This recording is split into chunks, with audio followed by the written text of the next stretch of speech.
Welcome to This Grandma's Life podcast. I'm your host, Thecia Ellis. Get ready to laugh, learn, and grow with me as we explore growing old in an ever changing world.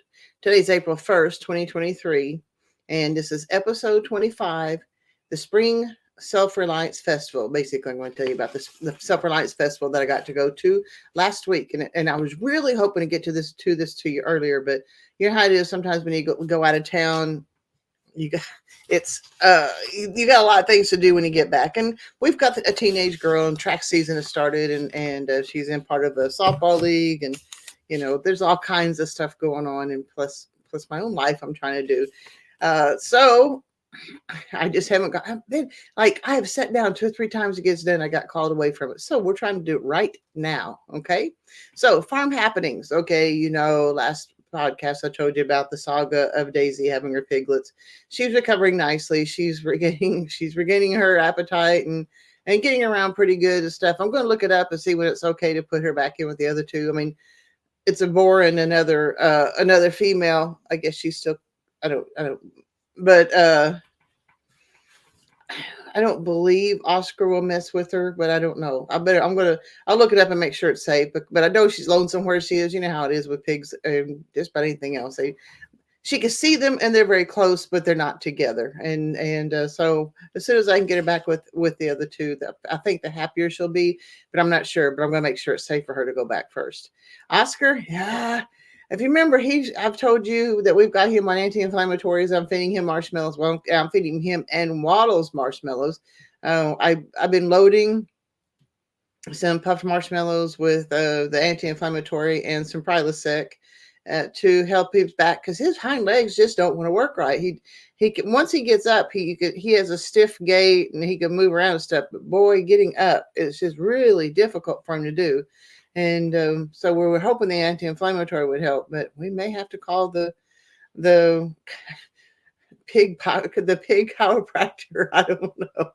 I'm struggling with that. I won't lie, but at the same time, you could tell that Oscar's uncomfortable, and I should help him and do the best I can for him. So he's not doing so good, but he's enjoying the marshmallows, and so is Waddles. I've tried to feed a couple marshmallows to Daisy, but she doesn't seem to be into it. But boy, I have to be careful because when you Waddles and Oscar are right next to each other, and Waddles likes the marshmallow so much she tries to bite my fingers, and so and I don't know. She's not too. I mean, she didn't like really bite him real bad, but I'm keeping my fingers out of the way.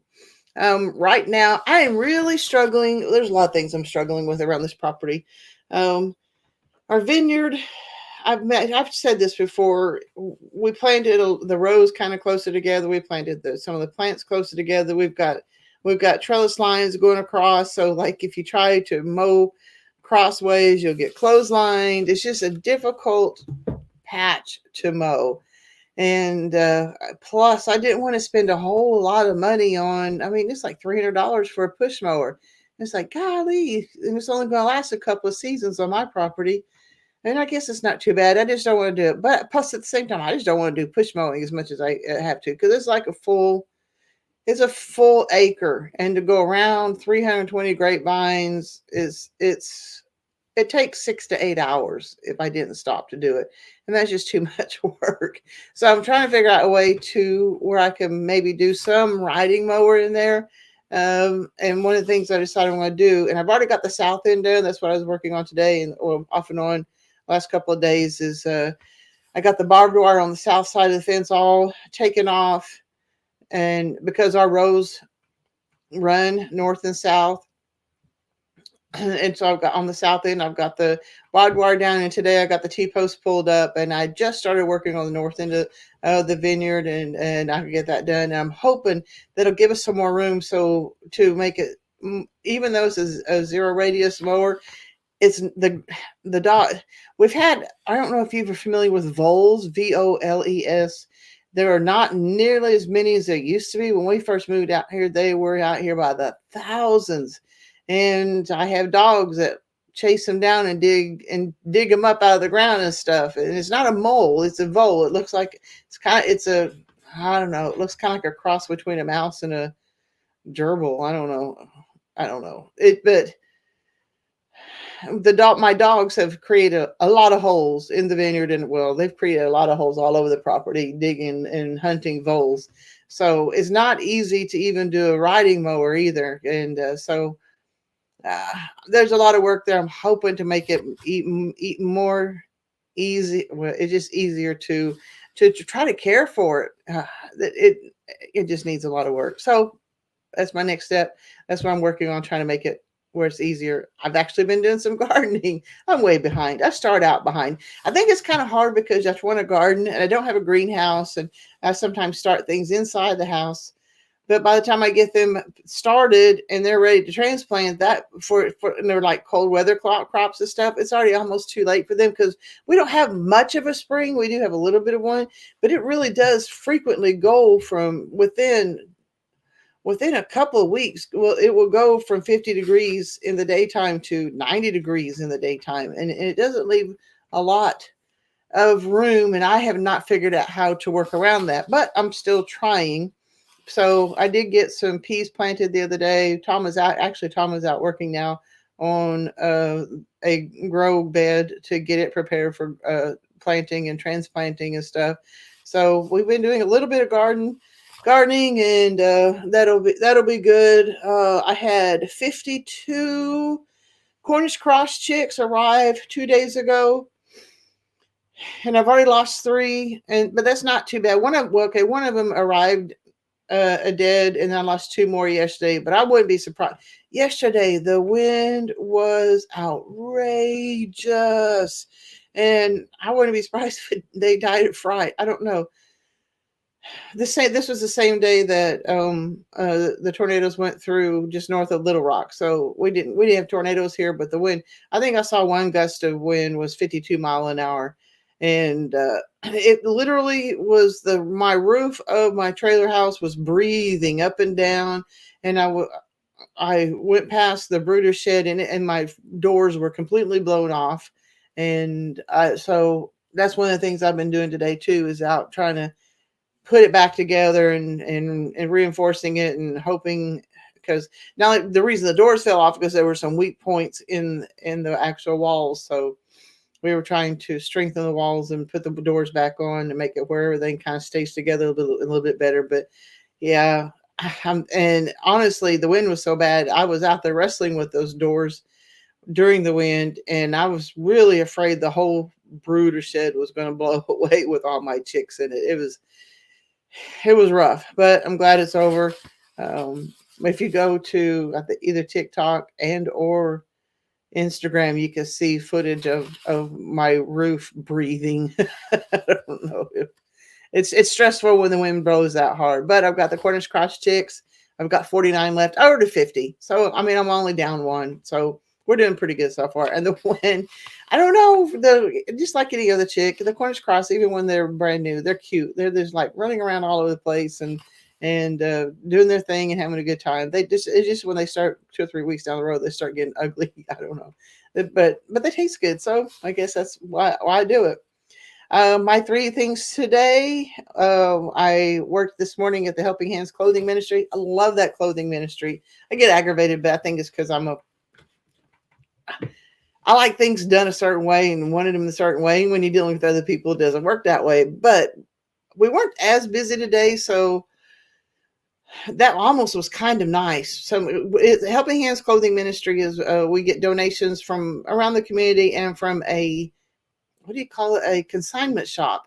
And they donate some wonderful stuff. I mean, we get the cutest stuff. And so we hang things up and get things ready, and we give it to whomever shows up during this 2 hour period for free. And it's what's even cool about that, the stuff that we don't use, like let's say like winter stuff is going out of style, or not out of style, you know what I'm saying? We're not needing winter stuff as much now. So we bag that up, and whatever else we don't use, because sometimes we get clothes, you go, I don't even know how to put this on, so that either gets donated or trashed. But we can be pretty picky. We have enough incoming clothing that we can be pretty picky about what we put out for the people who come in, and I'm always grateful for that too. So, and I get a lot of clothes there. So I was working that, but we weren't nearly as busy today, which is fine because sometimes you don't want to be hopping busy, and you just want to work normal, happy. It gives you more time to talk to the people who come in and fellowship with them and stuff like that too. So we did that. I did that for a couple hours, and then I went to town to pick up groceries because I couldn't do it yesterday because I was babysitting my granddaughter yesterday. So my little granddaughter, she's 15 months old. Oh my gosh, she's growing so quickly and so cute. But that's beside the point. Okay, so the first of the my three things, the Helping Hands Clothing Ministry was the first thing, and then number two was repairing wind damage. I believe I have found, I don't know, I heard a crash at one point. I don't even know what blew through, and I haven't found it yet, but there's something crashed during that windstorm yesterday. But I think we've got the brooder shed put back together. I hope so. Where hopefully it'll hold up pretty good. And then the third thing of my three things is fence work. And I was working on that earlier too. And it's getting late, so I don't know if I'm gonna be able to do any more fence work today. But I got something done on all three of those my three things. Okay, what I'm reading, we're on excerpts of chapter 20, The Downside of Creating Good Habits. And this is from the Atomic Habits book by James Clear. We're just about to wrap this book up. And so, but this is chapter 20. And I'll start reading here. I don't know what page it is. Habits create the foundation for mastery. In chess, it is only after the basic movement of the pieces have become automatic that a player can focus on the next level of the game. Each chunk of information that is memorized opens up the mental space for more effortful thinking. This is true for any endeavor. When you know the simple movements so well that you can perform them without thinking, you are free to pay attention to the more advanced details. In this way, habits are the backbone of any pursuit of excellence. However, the benefits of habits come at a cost. At first, each repetition develops fluency, speed, and skill. But then, as a habit becomes automatic, you can become less sensitive to feedback. You fall into mindless repetition. It becomes easier to let mistakes slide. When you can do it good enough on autopilot, you stop thinking about how to do it better. Yeah, that's pretty true too. Because if you think about it, a lot of times we spend a lot of time setting up systems and doing things and make them good, and then we start slacking. Okay, page 240. Some research has shown that once a skill has been mastered, there's usually a slight decline in performance over time for exactly the reason I was talking about. You can't repeat the same things blindly and expect to become exceptional. Habits are necessary, but not sufficient for mastery. What you need is a combination of automatic habits and deliberate practice. And that's very true. But after one habit has been mastered, you have to return to the effortful part of the work and begin building the next habit. Mastery is a process of narrowing your focus to a tiny element of success, repeating it until you have internalized the skill, and then using this new habit as a foundation to advance into the next frontier of your development. Although habits are powerful, what you need is a way to remain conscious of your performance over time so that you can continue to refine and improve. The solution: establish a system for reflection and review.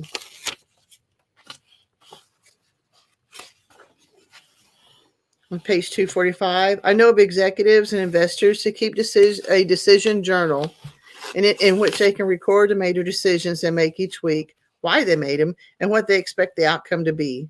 They review their choices at the end of each month or year to see whether they are correct and where they went wrong. Improvement is not just about learning habits. It's also about fine-tuning them. Reflection and review ensures that you spend your time on the right things and to make sure the course corrections whenever necessary. You don't want to keep practicing a habit if it becomes ineffective. Each December 1, I perform an annual review in which I reflect on the previous year. Then I reflect on my progress or lack thereof by answering 3 questions. What went well this year? What didn't go so well this year? And what did I learn? 6 months later, when summer rolls around, I conduct an integrity report. My integrity report helps me realize where I went wrong and motivates me to get back on course. I use it as a time to revisit my core values and consider whether I have been living in accordance with them.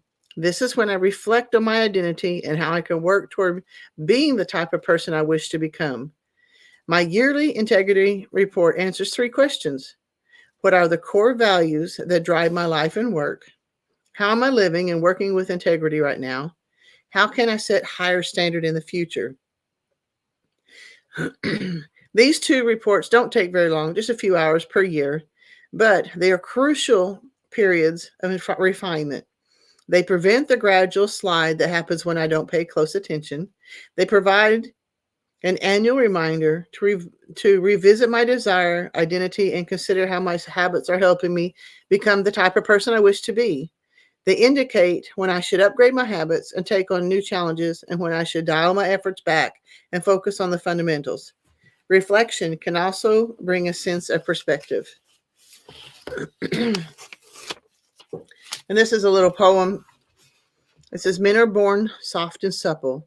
Dead, they are stiff and hard. Plants are born tender and pliant. Dead, they are brittle and dry.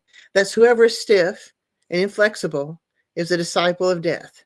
Whoever is soft and yielding is a disciple of life. The hard and stiff will be broken. The soft and supple will prevail. Lao Tzu. A lack of self-awareness is poison. Reflection and review is the antidote. So that was the last chapter. There is a conclusion. I'll have to look and see if I want to do anything with the conclusion in the future. But I liked we all kind of sit down like at the last 2 weeks of the year, and either set goals or whatever. Right now, the trend is to say that you're setting goals and not making New Year's resolutions and stuff. Which there's some logic to that rephrasing and rethinking of it. But I like the fact that he also takes the 6 months later to look back and review what he's doing, and if what he has set is and what he has done is still on schedule, in line with what he wants to accomplish. So I liked that chapter. I thought it was pretty good and insightful. I'm also listening to Atlas Shrugged. I was talking about that last time, and there was one quote in there, and I'm really learning a lot in this book, but it is exceptionally long. Like I said, it's 64 hours long for hearing and audiobooks. But I'm still learning and kind of seeing some correlation of what's happening with our world today. Even then, there was a quote in there. A character had asked someone who was more evil than a heart closed to pity, and the man answered, the man who uses another's pity for him as a weapon. And that gives you kind of a food for thought too on that. It is interesting to see, like I said, the correlation of equality laws and stuff that were passed back then in this book, or things that are happening now, and the downward slide of, what's the word I want, of not just good, productive living, but society as a whole. And because the focus is on giving away and making the rich people pay for the poor people, and not making everything equal, even though whomever works harder, because they worked harder, they are penalized and must give it to somebody who doesn't want to work at all, I guess is what I'm trying to say. So yeah, that's been pretty good. It's I'm glad that I'm learning as I go, because it is so long. But oh yeah, that's the one I'm listening to. Okay, the quote of the day is, failure is not falling down, it is refusing to get up. And that is a Chinese proverb. And if you think about it, a lot of times we all fall, we all fail, we all do dumb things, we all do not accomplish what it is that we want to accomplish. But if we refuse to get up, that is when we truly fail.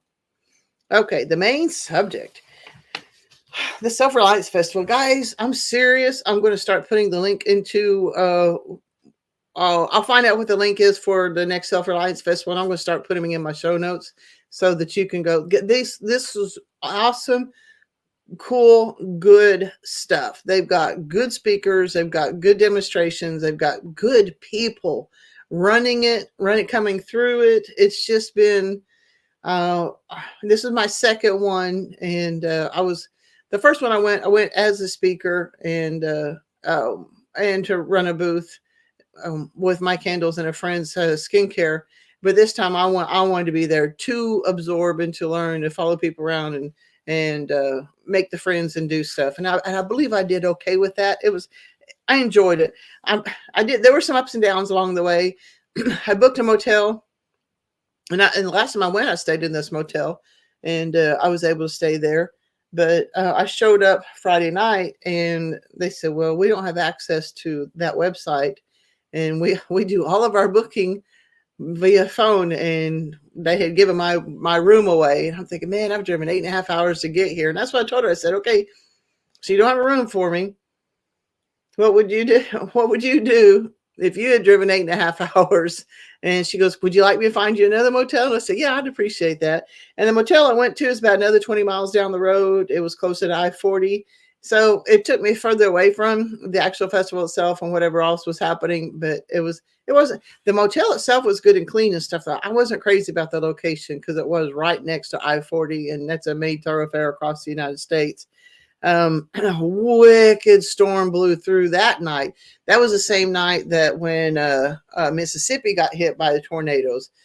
But there in well, I'll say Camden. It wasn't Camden, the little town I was in. Holiday, Tennessee, is where I was in, and I was up on the second floor, and I knew the storm was coming, so I kind of opened up the curtain so I could see and watch what was going on with it.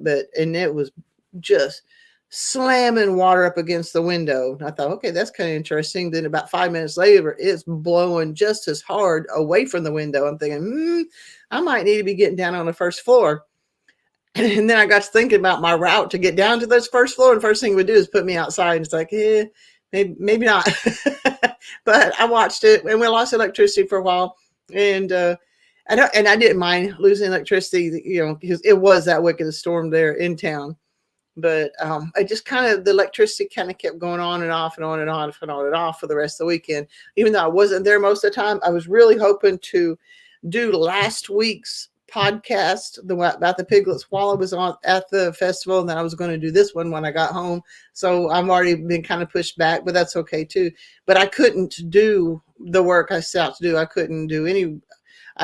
The electricity went on and off so much, I was afraid it was going to damage my laptop. So I just unplugged it and left it off.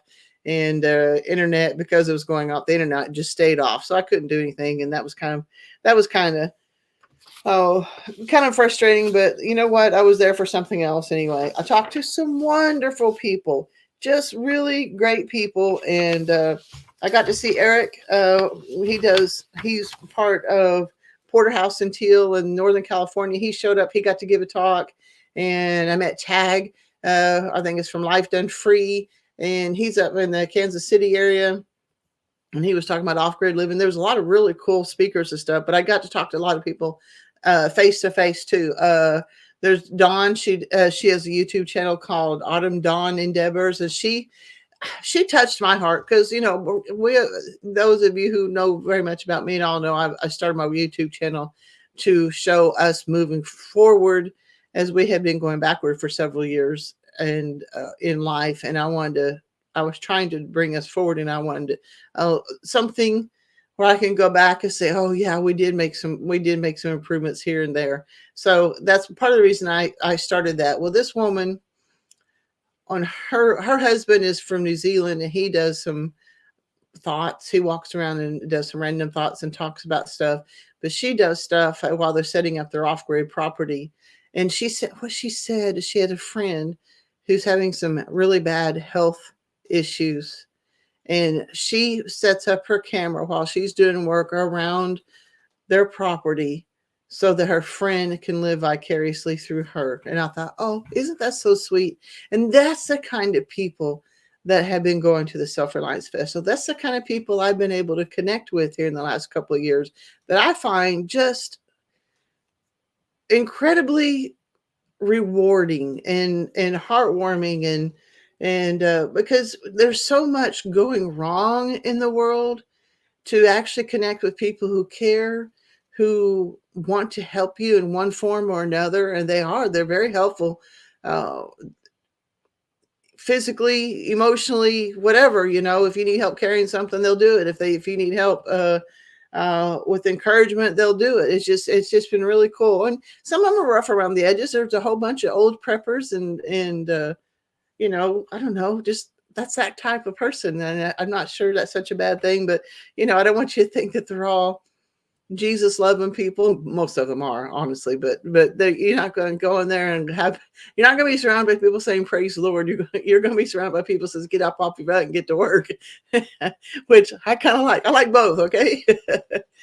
um, I like Eric talked about biochar and a little bit, but because that's kind of his thing he's doing, but he did mainly talk about doing different kinds of compost and stuff, and then tagged it his talk, and he was talking about, and I appreciate the fact that he did this type of talk. How many of us really would like to be off grid? And I'll be perfectly honest, in some ways I would like to be, and I don't know that I would want to be off grid.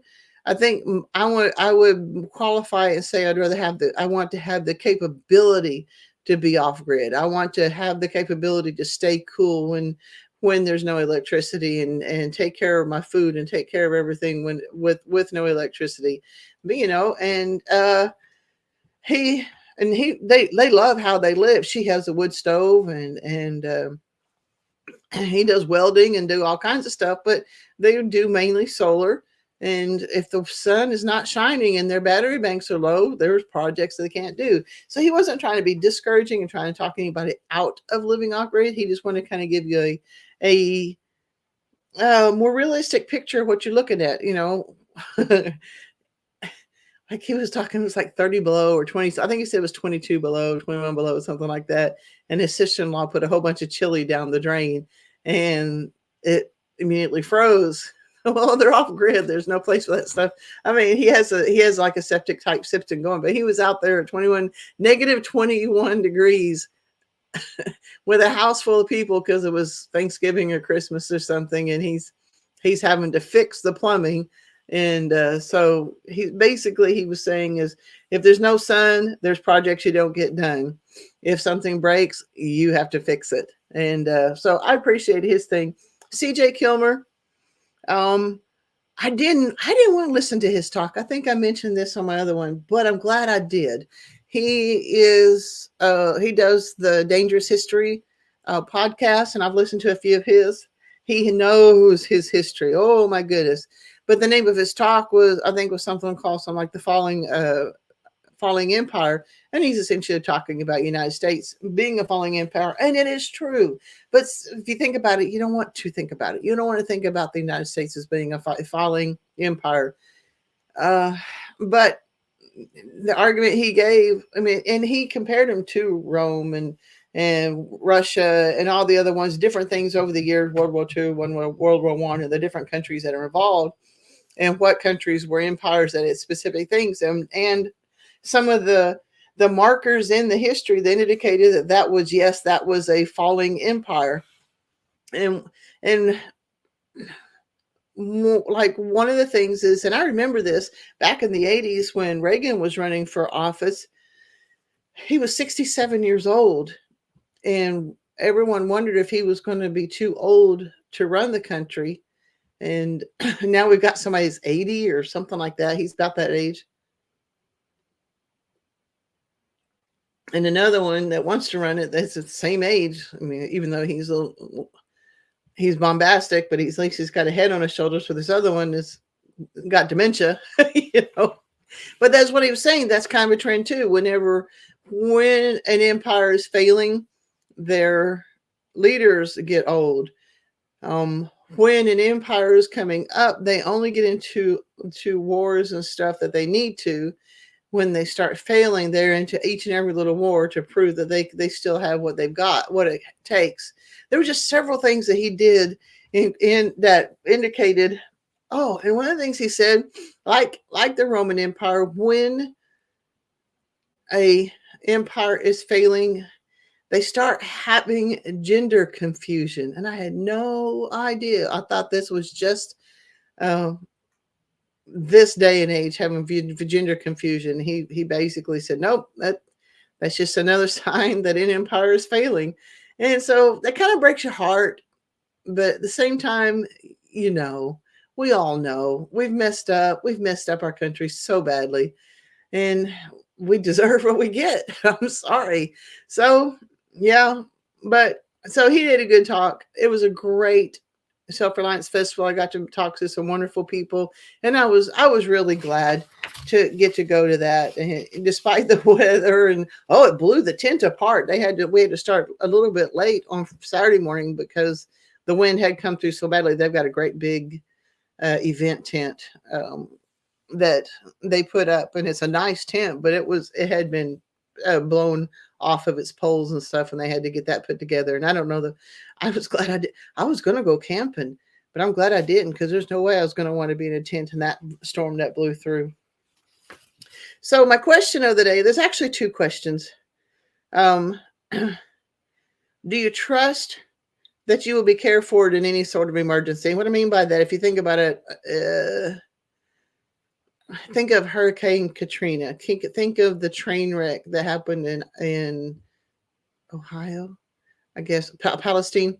But any other things like that, how much help did these people get, especially initially and stuff, and what calls were made? And so, do you feel like if things were to get bad, do you feel like, can you trust the government, local, state, federal, whomever, to be able to come and get you? I mean, even out like in an ice storm, they've been some things in bad snowstorms or ice storms and stuff, and people go, well, I don't care.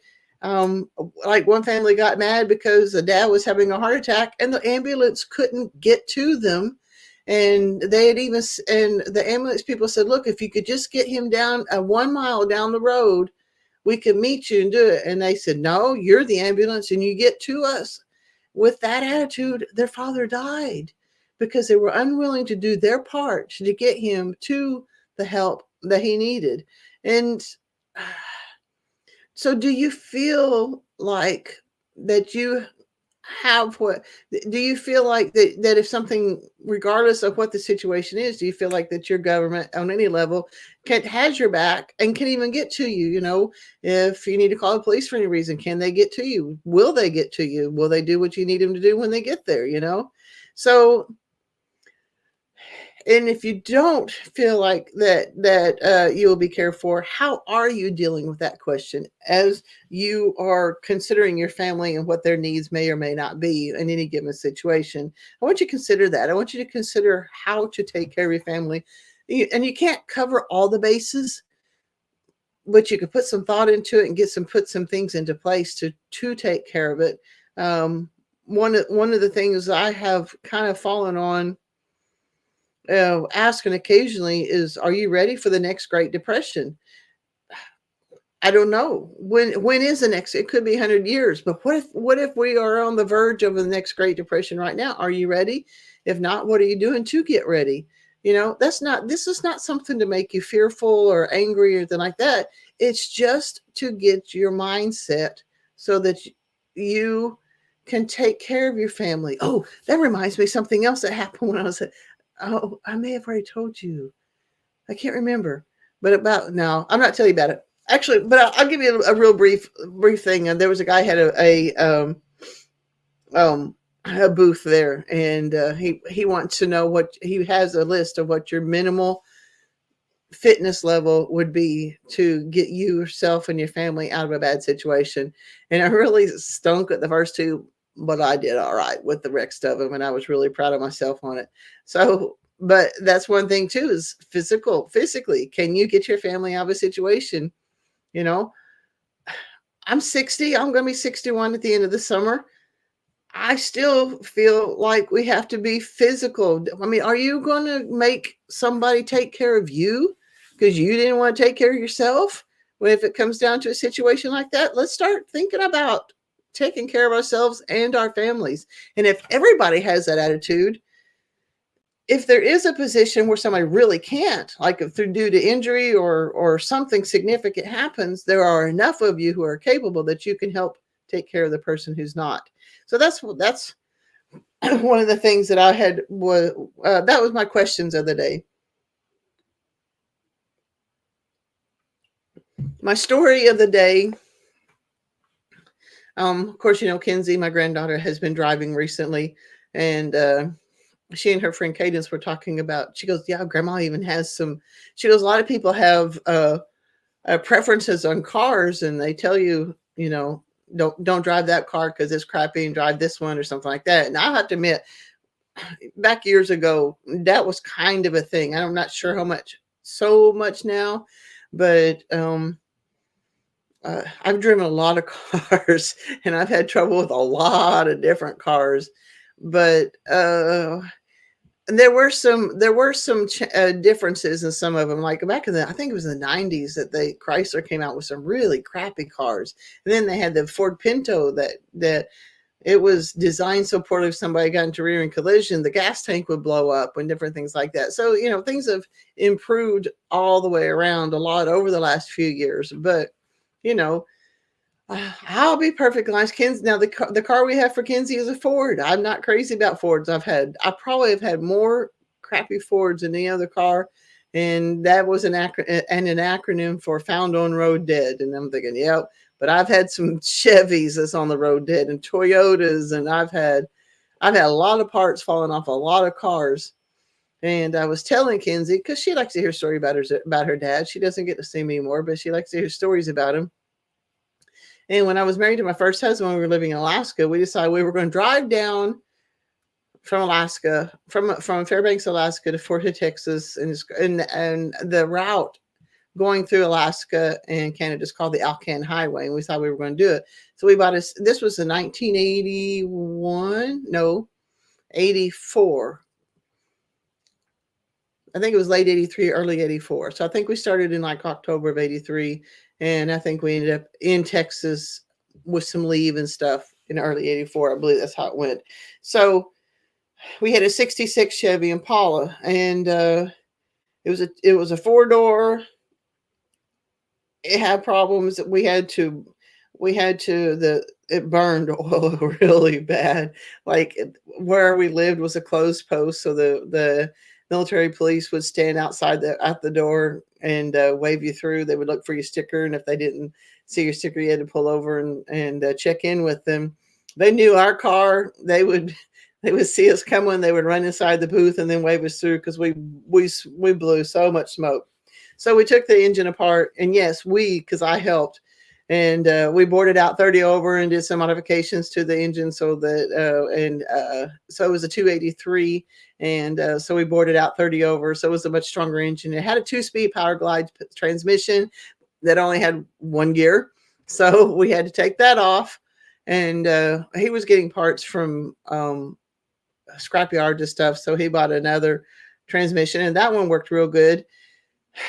But the gas tank had a huge dent in it, so the sending unit didn't work, and so you couldn't tell how much fuel you had in your tank. Well, I did not want to drive 5,000 miles without knowing how much fuel was in my tank. And of course, we were driving in October, and a lot of the places along the Alcan closed down for the winter. So we actually was packing a couple of jerry cans to take with us too, just in case we got into a situation where we couldn't get to a gas station in time. We would have some fuel as a backup. Well, the tank that came with the car was 22 gallons. Then the only one he could find was a 25-gallon tank. So my first husband, he took the straps that held up the tank and kind of stretched it, extended them a little bit further so that they would be able to hold up the tank. Well, that was a big enough difference that what we did, we got the transmission switched out. So we decided we'd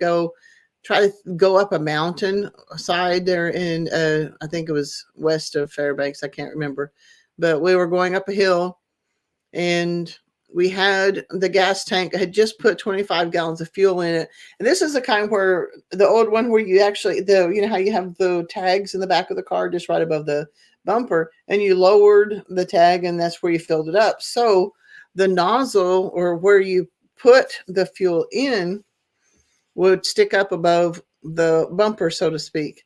And so we were driving up the mountain to test the transmission, and the gas tank fell off and the nozzle was hung on the bumper, and we're dragging 25 gallons of fuel. Sparks are flying. And my first husband says, and my Kenzie's dad was 2 years old at the time. He says, grab the baby and jump. And I literally had to grab my 2-year-old boy and jump out of a moving car, run down the side of the hill until he could get pulled over. And yeah, we were going slow enough that it wasn't too big of an issue, but it could have been really bad as far as me landing. But thank God I landed okay and was able to run and carry my 2-year-old running down the hill until he could get pulled over and stopped. And so we ended up having the straps wouldn't hold it up. We tried 2 or 3 times to hoist up the tank and do the straps, and so it wouldn't do. We actually ended up having to put the gas tank in the trunk of the car and run the fuel lines through portholes of the trunk. And now we're about to go on a 5,000-mile trip with no trunk space that we had to work around too. But yeah, that's when I was telling Kenzie about jumping out of the car, and she's going, wow, Grandma. It was like, yeah, it wasn't that dramatic, but it was kind of dramatic too at the same time. That was the worst trip ever, though. I will finish up by saying that yes, the gas tank fell off. The left front wheel, the racing spindle burned on it, this is all on the trip, and it fell off twice. The linkage to the transmission kept falling off. And so, because every time we had to put it into low gear so we could go up over a mountain, it was hitting the exhaust because it was out of place and it kept falling off. And we would be on the side of the road. We'd have to coast to go on the side of the road so we could get pulled over, find the linkage to this transmission. And there were signs everywhere. It says, beware of bears, stay in your vehicles. We're trying to find this freaking linkage to the transmission.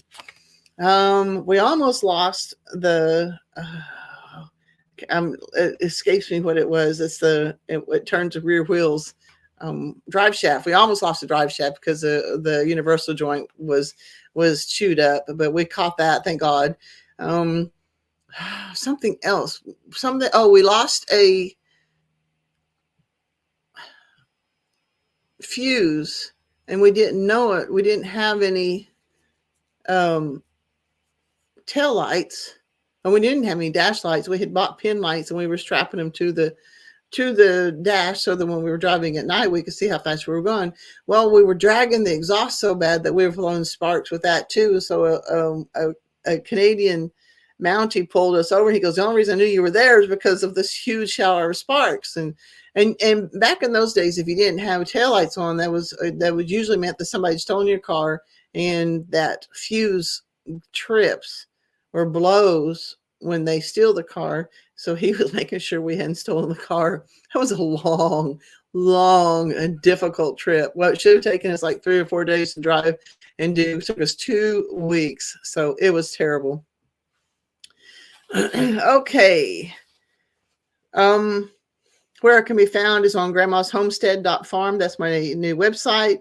I've got Grandma's Homestead YouTube channel. Guys, this is the YouTube channel I was talking about earlier, trying to put it together so that people could, so I could see us growing and doing stuff in there on our place. And it's starting to grow, and I'm really grateful for that. But that's Grandma's Homestead YouTube channel. Go check it out. Watch some of the views.